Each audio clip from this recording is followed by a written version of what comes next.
Right, another month, another podcast. It is absolutely roasting hot in here. We don't have the budget for air conditioning yet, so excuse me if I'm extra refescent. We've got a great lineup today, some great bits of news, but also a very, very special guest in Jenn Butterworth, who, if you haven't seen this person perform live, you've got a real treat in store. So we've got a performance from her and also an interview with her, which we'll go to in a minute. I've also, this is very exciting, received 2 packages from Ghost Note Audio, which have the enticing label Conductor Mark II. Is this going to be the ultimate orchestral controller? Well, we've done an unboxing of that too. I start with some just really amazing news. One of the most beautiful buildings in Edinburgh with one of the most insane views, it's very close to Calton Hill, has been approved to become a new music school. It was going to become a Hilton, I think, or a hotel of some sort, and it's just so great that that's been overturned in favour of a music school. If you don't know about the history of Edinburgh, it was very much redeveloped when it lost the Parliament as a centre of excellence for culture and learning. So this is very much in line with it, and for them to occupy somewhere that is viewable the minute you arrive at Waverley Station is just fantastic news. So it's that's a real thumbs up to the whoever the powers that be at Edinburgh who have really pushed this through. Right, so I'm going to have a little sip of whatever's in here and enjoy a remarkable performance by a remarkable performer, singer, songwriter, and a real force in music academia. It's my pleasure to introduce over to you, Jenn Butterworth.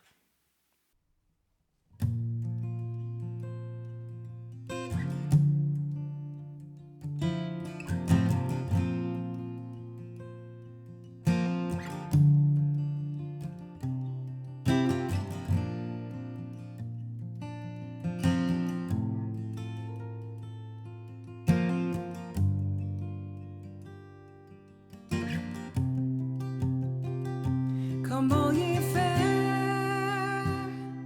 and tender ladies, be careful how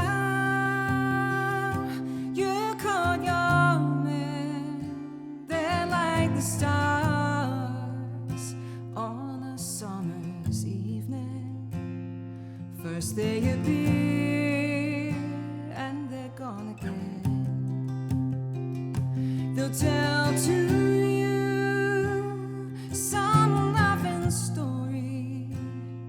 they'll declare their love is true. Straightway they'll go and court some other. That's the love they have for you.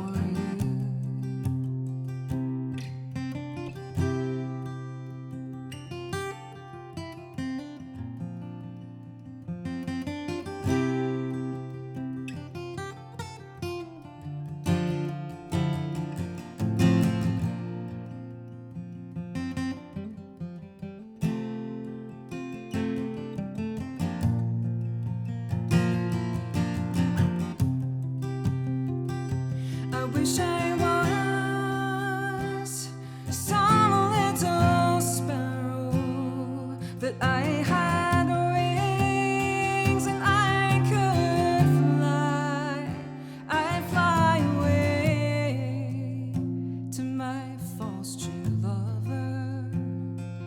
When he's talking, I would deny, but I am not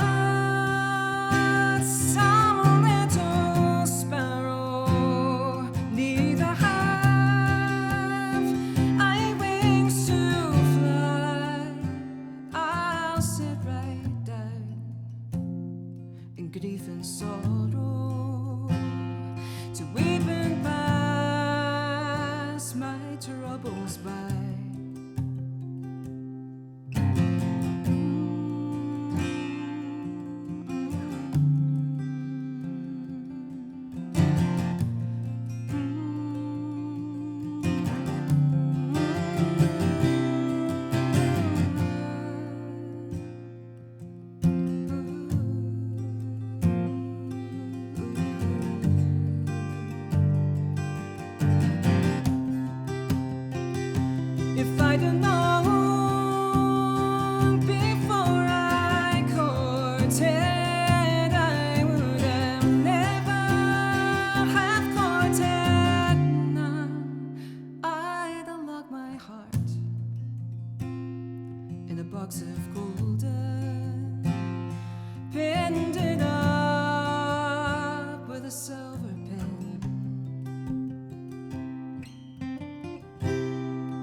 Thanks so much, Jen, and we look forward to talking to you in a minute. Our good friend Anna has done an interview with Jen, which we'll go back to in a minute.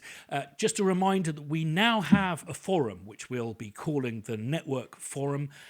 There's already some stuff that you can grab there, some exclusives, like, for example, the Concussion library that we did. We created a whole bunch of fonts for that.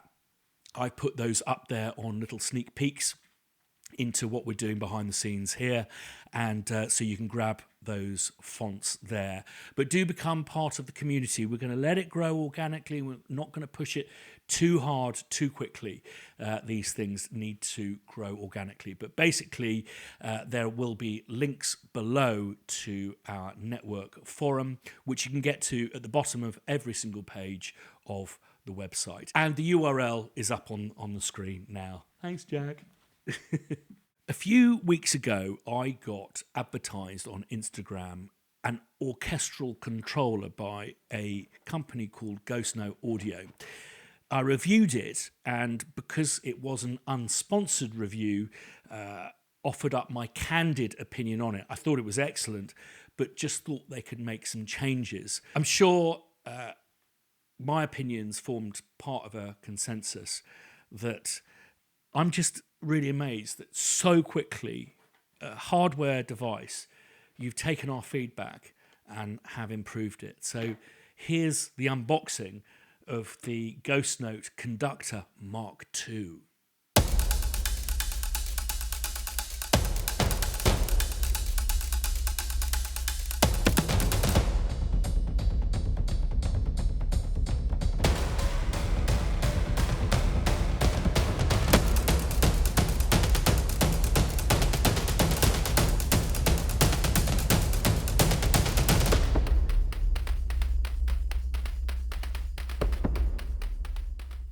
And congratulations again to Ghost Note Audio, a company that listens.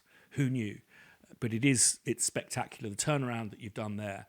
And I don't know if you've heard of this, but I'm a great believer in Kaizen, constant small improvements. And with this attitude, you will end up with something that I'm certain everyone's going to end up using. So best of luck with you there. We will link through to Ghost Note Audio in the video description down below, but I should say it online. ghostnoteaudio.uk. Good UK company too. And one of the additions that I love is that they put QR codes on the labeling, so you can get straight to those software setups and firmware updates and all of that kind of stuff. Right. We had a wonderful performance from Jen earlier. Let's go back to find out more about what she's up to and, more about Jen. Okay, Jen, thank you so much for coming and performing for us. That was stunning. Can you tell us a bit about the backstory of the track and what inspired you to pick it today? Yeah, thanks very much for having me. That's a track called Little Sparrow. It's a folk song called Either Little Sparrow or Come All You Fair and Tender Ladies. And it's a pretty old song. It's travelled around, Scotland and over to America and come back again.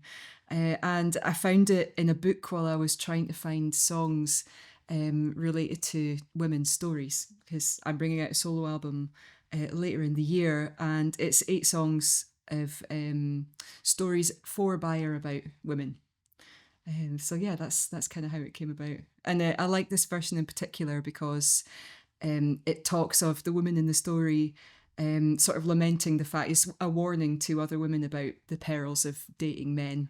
and what she wants to do is become a little sparrow and fly off to be at his window. And you'd be like, why do you want to fly off to your ex-boyfriend's window and be near him? But she wants to be near him to tell him to get lost. So it's quite good. So is the album that's coming out, is that lots of collections of archival tracks that you found, or is it also like your original work as well? Yes, it's a mixture. So there's 8 songs, and I go from a piece of music by Sandy Denny. So it's kind of like iconic female writer, and she's written about all humans being equal on the earth, and I kind of like that idea of starting some project like that with everyone being the same. And then through that, I kind of travel through Little Sparrow and the warning about men, and then through to talking about the unpaid labour that women do in the home with the housework, and a really old song about forced marriage, and then I've written a song about endometriosis, and the album finishes with a traditional song called "Her Bright Smile Haunts Me Still," which is like the lasting imprint that a woman can have on someone's memory as well. So it kind of takes quite a big turn, and there's like two sort of relatively recent covers, as in maybe in the last like 40 years. For folk music, that's probably quite new. And then everything else is a mixture of either trad or my kind of rewrites of trad or new songs. You've been recognised as one of the most notable folk guitarists in the UK acoustic scene. You were awarded Musician of the Year by the Scottish Trad Music Awards and nominated for the same title in BBC Radio 2 Folk Awards.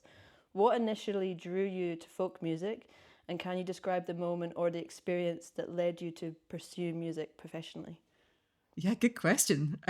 So I grew up in a family who was very much fans of traditional music. My dad plays the mandolin, and we used to go around the folk festivals when I was a kid. So folk music's been part of my life since I was born, probably since before I was born, and I've just sort of grown up absorbing all of that. And when I was sort of between the age of like 7 and 17, I lived in this house in Dumfries and Galloway in the middle of nowhere on a farm, and there wasn't really a lot to do, and there was a guitar. And so I just kind of taught myself like folk music from the relationship I had with it, and it kind of went on from there really. So I guess it was, rather than like a moment, it was more just this kind of slow. I didn't really know anything else, and I moved to Glasgow in like 2000 to go to uni. I studied applied music at Strathclyde, and the folk music community in Glasgow, the trad music community at the time, was just like totally exploding with these really amazing experimental trad sessions, and there's all sorts going on, and so that's had a big influence on me getting to the point that I am now. Mm-hmm. So was that kind of like your story of your career? So did you kind of study it, and then like all through primary school, high school, was it always quite a prominent thing? Was it, and then after you were like, this is definitely what I want to do, were you quite encouraged to like pursue it? I actually I had a bunch of different possibilities of what I might do when I went to uni. I kind of just sort of like floated about into music rather than deciding it was something that I was going to do. I think because, like, as a woman playing the guitar, I didn't ever really think that I could become a professional guitar player. I put myself in a bracket in the industry, and or even before I was in the industry, I'd put myself in a bracket and didn't really think that it was something that I could even consider being achievable. So it's kind of interesting. I wonder what my like 12-year-old self would think of what it is that I've ended up doing, But yeah, I think a lot of my journey has been quite organic. And a lot I've just spent sort of like watching and listening to other players around me. So whether it was like the old men in the pub that we'd play with when, I used to go out playing tunes with my dad when I was like 13 or whatever, and their styles, and then the styles of the instrumentalists around me in Glasgow as well. I never really sat down and went, I know what I want to be and I know what I'm going to do. It was more, I totally love this and it's really cool, so I'm going to just absorb what I can, and yeah, kind of went from there. Mm-hmm. And so you've always kind of done guitar, and was vocals just accompanied that throughout the whole time, or was that like what brought the more of the singing and songwriting and aspect into it? Well, I actually started on the fiddle. I actually started on the recorder, as I think a lot of primary school children do in Scotland. And then I learnt the fiddle when I was in secondary school, and then I was singing, and actually I learnt the guitar to accompany myself singing rather than the other way around. So those two things kind of happened at the same time. And I just loved like locking myself in my room and going through old folk song books and finding new things, and then I'd have to learn how to play in a new key on the guitar because I'd found a song that I had to sing in a particular key. So yeah, it kind of all happened around about that time. Mm-hmm. I mean, that kind of leads into the next question. It's what was your biggest musical or non-musical influences that have significantly impacted your music and helped you develop your unique style? I think the biggest influence on my development has probably just been the Glasgow traditional music scene. I think that community, and the fact that like, I was out like every night, probably to the detriment of my degree actually, but I was out every night playing tunes in the pub. And there was a residency that I used to have with a group called the Blast Collective for maybe about 10 years. And through that, my duo with Laura Beth Salter, the mandolin player, kind of came out of that time, and a really, really long collaboration that I've had with a brilliant fiddle player called Adam Sutherland. And I think through experimenting and through working with those guys like on a weekly basis, my confidence in being able to say what I wanted to say on the guitar and improvising and taking risks and just knowing that you can make music without necessarily having a plan. It just that those were really, really key parts of my development, I think, and really important. Are there any spots that you still go back to that you're really fond of that you'd recommend people to go to experience this kind of vibrant community? Yeah, there's a bunch of amazing sessions in Glasgow these days. Actually, I don't get out to them as much as I used to, and some of the ones that I have like a really, really dear place in my heart, sadly, are no longer happening anymore, which is a shame. But there's a session in a bar called the Ben Nevis in Finniston in Glasgow, which had started just before I moved to Glasgow. So it's been going for like 25 years now.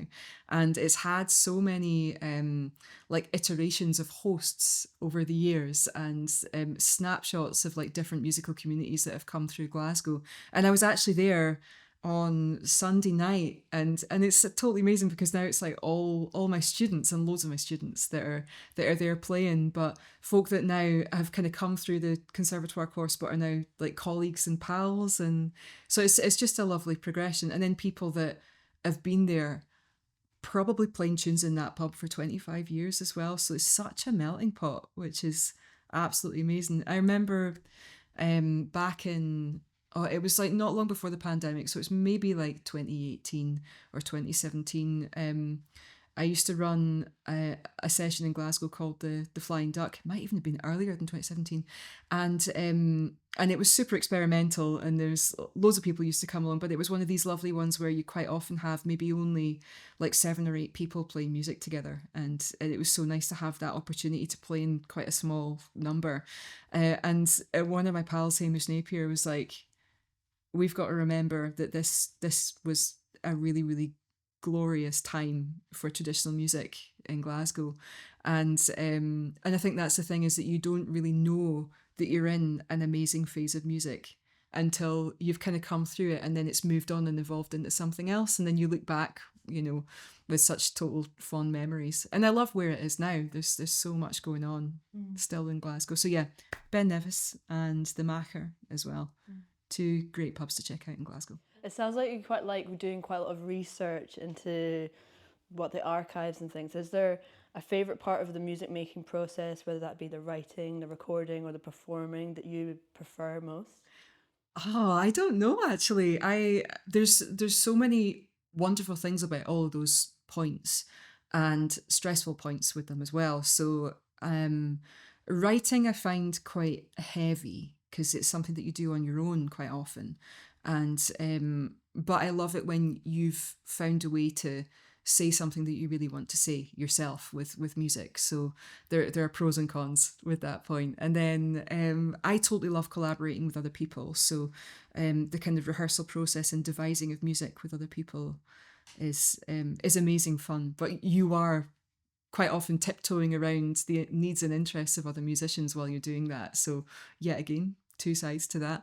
And I've been getting really into like music production and music recording recently. So I think maybe in the past I would have found recording maybe more stressful. I didn't quite have the right vocabulary and the right understanding of what it was that I wanted to achieve. But over the last few years, probably since the pandemic, when everyone was forced to do a lot of recording at home, I've learned so much more about that. And now I really enjoy sort of picking away at things and carving out space and adding in different production techniques. So yeah, and then the performance at the end of it is totally amazing fun as well. So I don't know. I don't know which one I'd prefer.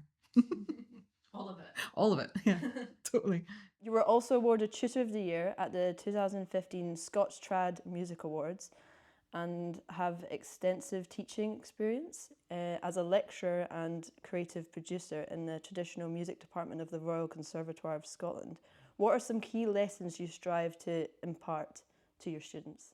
Oh, well, yeah, I've had quite a lot of sort of teaching experience over the year in various guises. And um, like I've been teaching recently, I guess people who are like guitarists who really, really want to learn how to back traditional music. It's this complete enigma. People always kind of come to your classes and they're like, I want to go to the pub and I want to know what chords to play. And it's like, how do you teach people how to do that without understanding like all of the chords that you need to play and knowing all of the tunes? And I kind of had this light bulb moment a while back, which is just like, we're all kind of bluffing it anyway. And you have to work out how to kind of bluff your way through something until you find that it feels right, I guess. So so from a kind of like maybe sort of intermediate guitar playing perspective, I've been focusing on like being able to take comfortable risks and create sort of boundaries that you can work in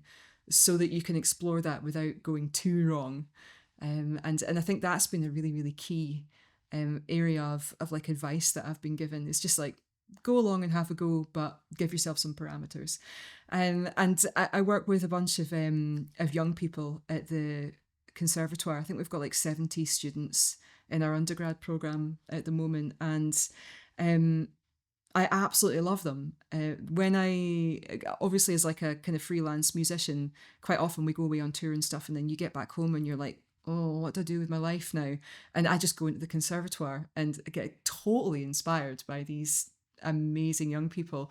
And I feel like they do put a lot of pressure on themselves to be achieving things really quickly. I think the business side of stuff and the social media pressure, there's a huge amount of pressures on musicians nowadays that I don't really think I had when I was the same age. I think I would just like, I'd go to the pub and I'd play for 12 hours and that was my joy. And now I think that there's so much that gets in the way of just loving your music. And I think that for my students at the conservatoire, it's make sure that you always have joy in your music, and that you understand why you're doing it, and that it's not necessarily to make money or to be successful in that way. Because quite often in traditional music, you're doing it because you absolutely love it, and just want to play tunes with other people. So yeah. Mm-hmm. And Steve, interesting what you said there about like they have now new pressures. Do you also feel those new pressures as well? I do a little bit, yeah. I think I'm very lucky. I'm just in my sort of early 40s now, and when the pandemic hit, I sort of got to a point in my career where I could be supported by my fan base, and enough people knew about me that I could sort of keep working. And I think that there was a huge battle for people who were younger to try and break through that.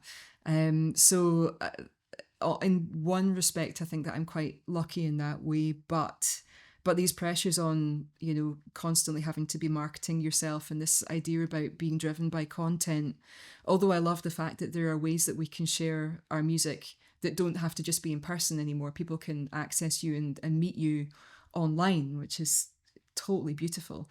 But at the same time, it is quite a lot of pressure to be constantly thinking about new ways of sharing what it is that you're doing. So, yeah. Mm-hmm. Collaboration seems to be a very significant part of your working, and you've worked with people such as Ross Ainsley, Ali Hutton, Canaris Quintet, the Treacherous Orchestra, and Fiddler's Bid. Looking ahead, are there any new projects or collaborations on the horizon that you're particularly excited about? Yeah, I'm kind of really lucky as an accompanist to get to work with so many different bands, and some of them are my regular collaborations, and others might just be sort of like one-off projects. But I work with I've been working a long time with mandolin player Laura Beth Salter, who we have a duo together, but we're also the the kind of rhythm section of Canaris Quintet as well. We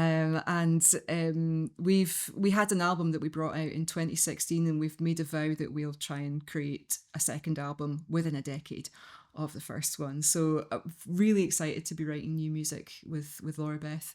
I also work with a harmonica player called Will Pound, who's coming up to Glasgow next week, and we're going to spend some time making some new videos and writing some new music. So those two kind of regular collaborations, along with Canaris Quintet, are the things that I'm sort of stuck into the most. But also I have an album that I'm working on at the moment with Alice Allen, the cello player. She's utterly brilliant, absolutely amazing. And so that's kind of in process right now. And then I have a solo album coming out at the end of the year that I'm trying to work out exactly how to gig, which is a really interesting point to be at right now, because there's like, I think there's like 10 musicians on the album, and it's quite a big production. And obviously to take that to a stage is really quite expensive and quite a huge undertaking. So I'm wondering how to retain a lot of the sort of arrangement elements of the album with potentially a smaller band, and see how I can do that, which I'm not sure how to yet, but it's kind of cool to think about. But incredibly busy. Yeah. Incredibly busy. Well, thank you so much for taking the time to come and perform for us and speak about what you've all been up to and things. It's amazing. Thanks for having me.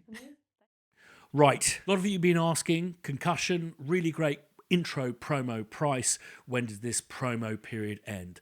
It ends on the last day of the month of August. So put that in your diaries, but we will remind you, provided you're subscribed to our mailing list. Listen, thanks for joining us, as always, and we do read the comments, so if you have any questions or suggestions for the next podcast, it would be much appreciated.